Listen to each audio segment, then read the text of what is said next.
Yo, welcome to my photography, little get to know for any photojournalists coming up next year. I've been capturing photography for about 2 years now, and I've been really enjoying it, just in Clayton, and also just outside of just capturing photos. And I really just understood like the camera. Like for rookie mistakes, you don't want to do like certain things. I'm gonna tell what lenses I uses with equipment and just like my style of how I go out there and shoot and the best habits and what not to do in like certain situations, and explain JPEG and RAW, and understand the difference and like what settings I use too for the best to get the best moments of sports. So my top camera things are a Canon T8i Rebel, and my go-to bread and butter is the T6i. These cameras are really good for just capturing moments in sports. They're good. They have a good body, good little aperture, and all that. Like it has everything as a camera can have.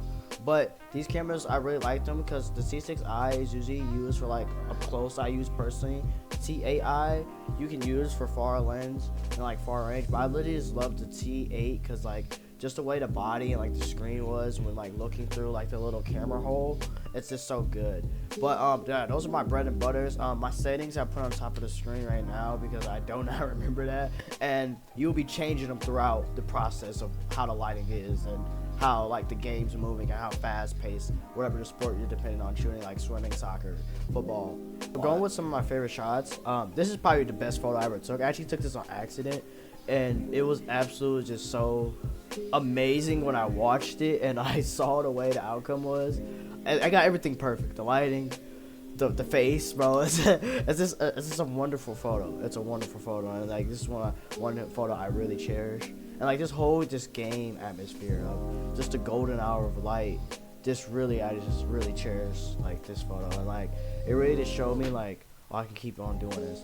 Another photographer I'll give is Itai. Itai, oh my god, Itai's photos are so good.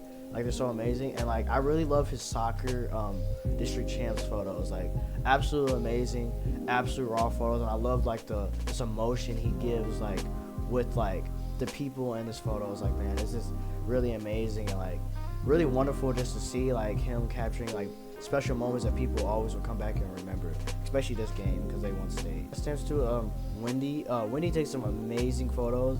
Like the one FX is like hurling over somebody, really amazing, really good, and like bro, like it's just flower and stamps, bro. At this point, bro, like everybody and like takes like wonderful photos of photojourney. Like these are some of my favorite photos of just me being online and like following the people.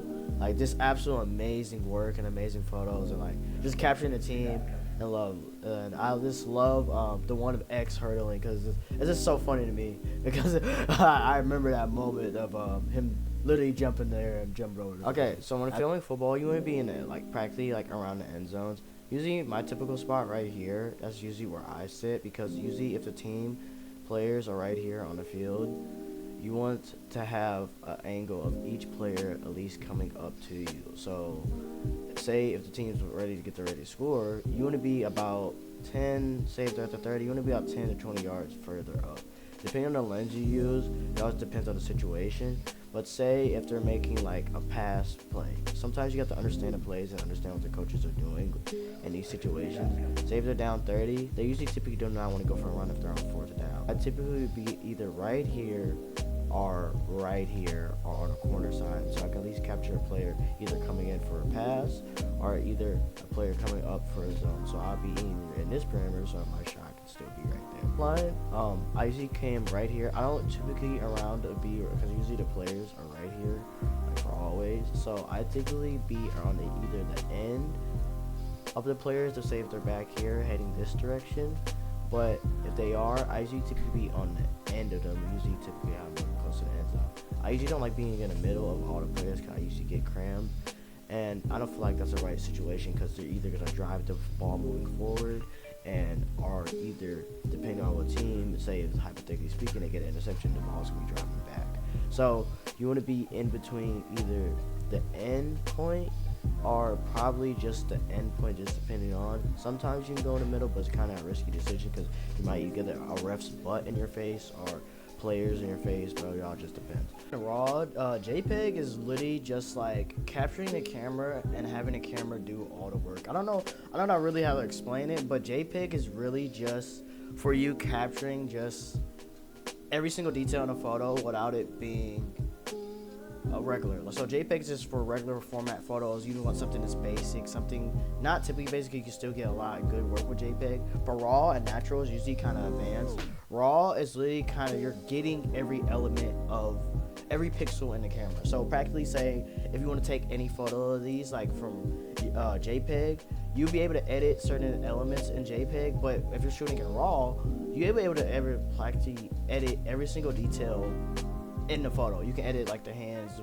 even with masking and all that. You get the hands, all that. JPEG is more advanced. If you want to edit like the raw and just change everything. So it's like going back to like videography. If you shoot in like just raw photos, like you can change the LUT and change the saturation and like color details and all that, and like color correction. That's practically what raw is. You're practically editing every single element of the photo so you can change it and manipulate it to bring either colors or different colors pop out or stand out. JPEG is usually for like just adjusting and reducing noise because your camera already did practically all the work for you.